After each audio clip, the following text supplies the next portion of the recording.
अस्सलाम वालेकुम। तैयब बलोच आपकी खिदमत में हाजिर है। इस वक्त मैं मौजूद हूँ इस्लामाबाद हाई कोर्ट के अहाते में। आपसे कुछ देर कबल जो है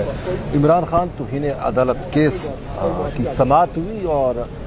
इस्लामाबाद हाई कोर्ट के लार्जर बेंच ने इमरान खान को तौहीन अदालत की कार्रवाई में एक दफ़ा फिर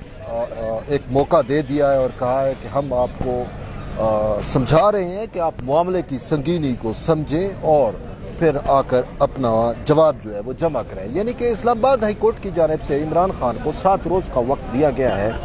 कि वो 7 रोज़ के अंदर तौहीन अदालत की कार्रवाई के अंदर अपना दोबारा जवाब जो है वो जमा कराएं। ऑलरेडी इमरान खान की जानिब से जवाब जो है वो तो जमा हो चुका था, ताहम अदालत ने शायद उस जवाब को कंसीडर नहीं किया और इसी वजह से चीफ जस्टिस अब्दुल्ला का कहना भी था कि हमें आपसे ऐसे जवाब की तवक्को नहीं थी। और इसके साथ साथ दौरान समाअत चीफ जस्टिस अतर मिनल्ला ने मुतअद्दिद जो तौहीन अदालत के केसेस हैं पाकिस्तान में, जो सियासी लोगों के ऊपर तौहीन अदालत की कार्रवाई होती रही, उनका भी हवाला दिया, जिसमें निहाल हाशमी हो गए हैं, तलाल चौधरी हो गए। तो उन्होंने कहा आपको उस मामले को भी देखना होगा कि वो तौहीन अदालत की कार्रवाई कैसे हुई और हमें ऐसे ही यानी कि सुप्रीम कोर्ट के जो तौहीन अदालत से मुतल्लिक फैसले मौजूद हैं उन पर अमल दरामद कराना जो है वो ज़रूरी है। तो इसी वजह से हम आपको समझा रहे हैं, हम आपको बतला रहे हैं कि ये मामला इंतहाई संजीदा है और आपको इसकी संगीनी का अदराक जो है वो करना चाहिए। बसूरत दीगर आपके लिए मसाइल जो है वो हो सकते हैं। और इसके साथ साथ हामिद खान जो वकील हैं तहरीक इंसाफ के चेयरमैन इमरान खान के, वो भी अदालत में पेश हुए और उन्होंने अदालत में यही मौक़िफ़ इख्तियार किया कि हमने इस्लामाबाद हाई कोर्ट का जो दायरा इख्तियार है उसको चैलेंज किया हुआ है और उन्होंने कहा कि मैं इस हवाले से अपने दलाइल देना चाहता हूँ। तो इस पर जजेस का ये कहना था कि ठीक है, लेकिन हम जो है वो यहाँ पर अपने तौर के ऊपर चीज़ों को देख रहे हैं और हम चाहते हैं कि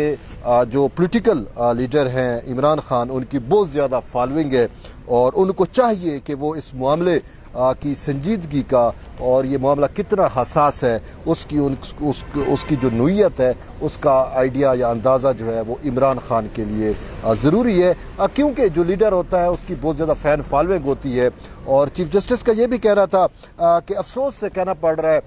कि इसी हाई कोर्ट ने जब इमरान खान की जानिब से बनाए हुए काले कानून यानी पीका ऑर्डिनेंस से मुतल्लिक उनका ये कहना था कि काले कानून को इस्लामाबाद हाई कोर्ट ने जो है वो उड़ाया या उसको कलअदम करार दिया, तो इसी हाई कोर्ट के ख़िलाफ़ जो है बहुत ज़्यादा कैंपेन चलाई गई। और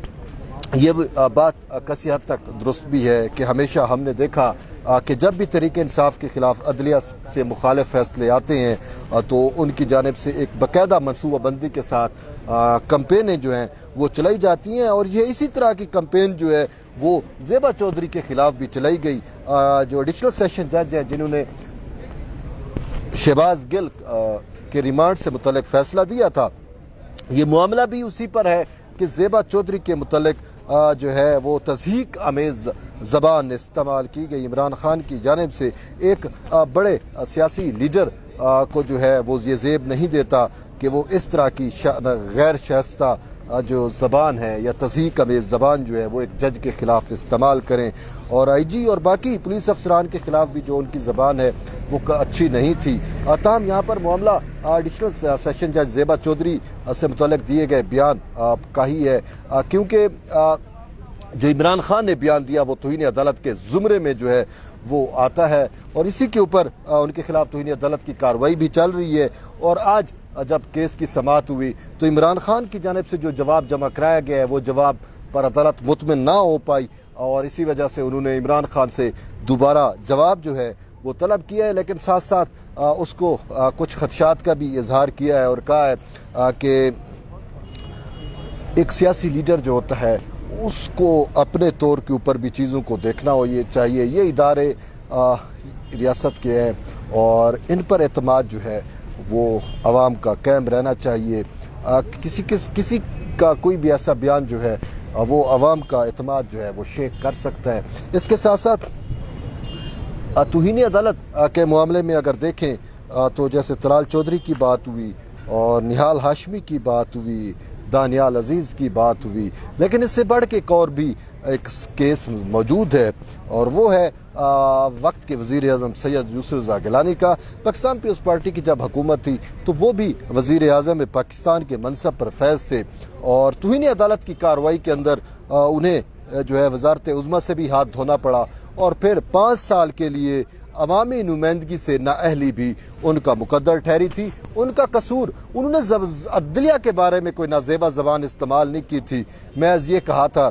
کہ جو عدالت کا حکم ہے وہ اگر میں مانتا ہوں تو اس کے خلاف آئین آڑے آتا ہے، کیونکہ آئین میں لکھا ہوا ہے کہ صدر کو استثناء ہے، تو اسی وجہ سے میں صدر پاکستان کے خلاف لیٹر عدالتی حکم پر نہیں لکھ سکتا۔ تو محض اس بنیاد کے اوپر انہوں نے کوئی ناشائستہ زبان استعمال نہیں کی، کسی جج کو نہیں ڈرایا تھا، کسی کو دھمکایا نہیں تھا، لیکن اس کے باوجود سید یوسف رضا گیلانی کو جو ہے وہ وزارت عظمیٰ سے بھی ہاتھ دھونے پڑے، اور اس کے ساتھ ساتھ اس کو 5 سال کی بھی نااہلی ہوئی۔ تاہم ابھی عمران خان کے لیے شاید عدلیہ کے پاس یا عدلیہ میں جو ہے وہ سمجھیں کہ ہمیشہ عدلیہ ان سے رعایت برتتی آئی ہے، یعنی کہ یہ وہ عدالتی صادق و امین ہے کہ اس کو شاید چھوٹ دی ہوئی ہے کہ یہ شخص جو کچھ بھی کرتا رہے اس سے کوئی پوچھ گچھ نہ ہو، اور اسی وجہ سے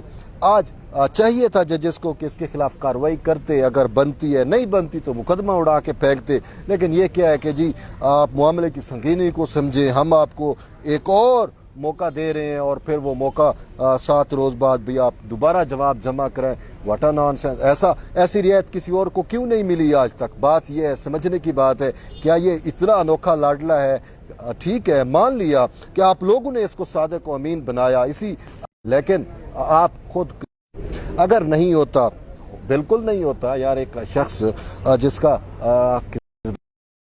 جس کو لندن میں برطانیہ میں پلے بوائے کے نام سے جانا جاتا ہو، اور پھر اس ایک اسلامی ملک کی جوڈیشری جو ہے اس کو صادق و امین ڈکلیئر کرے، مجھے تو سمجھ نہیں آتی۔ صادق و امین میرے ایمان کے مطابق نبی کی ذات ہے، اور کوئی شخص نہیں ہو سکتا۔ 1,24,000 نبی ہے تو صادق و امین کا ٹائٹل اسی کا ہے۔ بہرحال اب اس کے لیے جو ہے وہ ہمیشہ رعایتیں جو ہے وہ لیت و لال سے کام لیتی ہے، اور ہمیشہ اس کو موقع پہ موقع دیے جا رہی ہے۔ اب ایک اور موقع بھی دے دیا گیا ہے۔ بہرحال دیکھتے یہ ہیں کہ بکرے کی ماں کب تک خیر منائے گی، اور یہ عدلیہ کب تک اپنے عدالتی صادق و امین کو جو ہے یوں قانون کے برخلاف یا آئین کے برخلاف جو ہے وہ رعایتیں دیتی رہے گی۔ یہ سارا کچھ جو ہے تاریخ کا حصہ بن رہا ہے، عوام بھی دیکھ رہی ہے، عوام کو بھی پتہ ہے کہ یہی عدالتیں ہیں، جب دوسرے اس کے سیاسی مخالفین ہوتے تھے یا کوئی اور ہوتا تھا تو اس کے خلاف کتنے بڑے بڑے فیصلے آ جاتے تھے، اور اب عمران خان کی باری آئی ہے تو اس کو رعایت بھی دی جا رہی ہے۔ اور پھر چیف جسٹس اختر من اللہ نے یہاں تک بھی آج اٹارنی جنرل فار پاکستان کو کہہ دیا کہ آپ بھی کچھ خدا کا خوف کرے، آپ نے عمران خان کے خلاف توہین وہ کیا ہے، عمران خان کے خلاف دہشت گردی کے مقدمات آپ نے کیوں رجسٹر کر دیے ہیں؟ آپ کو ایسا نہیں کرنا چاہیے۔ یعنی کہ ایک جج کا کیا کام ہے کہ وہ دوسروں کو یا حکومت کو یہ کہے کہ آپ کو یہ کام نہیں کرنا چاہیے، آپ کو یہ نہیں کرنا چاہیے۔ تو بہرحال اب یہاں سے آپ اندازہ لگا سکتے ہیں کہ عمران خان کو بیل آؤٹ کرنے کے لیے کس طریقے سے ہائی کورٹ اور یہ سارے ادارے موجود ہیں اور اس کو بیل آؤٹ ہی کر رہے ہیں۔ اگر نہ کیا جاتا تو آج ہی یہ عمران خان فکس کر دیے جاتے۔ بہرحال یہ وہ چیزیں ہیں جو تاریخ کا حصہ بن رہی ہیں۔ جو جج، جو شخص، جو ادارہ جو ہے وہ اگر کسی کو ماورا یا قانون جا کر بھی رعایت دیتا ہے تو وہ بھی عوام کے سامنے ہے، اور جو انصاف کے مطابق، آئین اور قانون کے مطابق کام کرتے ہیں وہ بھی عوام کے سامنے ہے۔ یہ سب کچھ تاریخ کا حصہ ہے، اور تاریخ جو ہے لکھی بھی جا رہی ہے، اور اچھے لوگوں کو تاریخ ہمیشہ یاد رکھتی ہے۔ ابن الوقت جو ہے وہ ہمیشہ تاریخ کے کوڑا دان میں چلے جاتے ہیں۔ بہرحال ایٹ دی اینڈ یہی ہے کہ آپ جڑے رہیے طیب بلوچ کے ساتھ، انشاءاللہ دوبارہ آپ کے ساتھ گفتگو ہوگی۔ تب تک کے لیے اجازت دیں، اللہ حافظ۔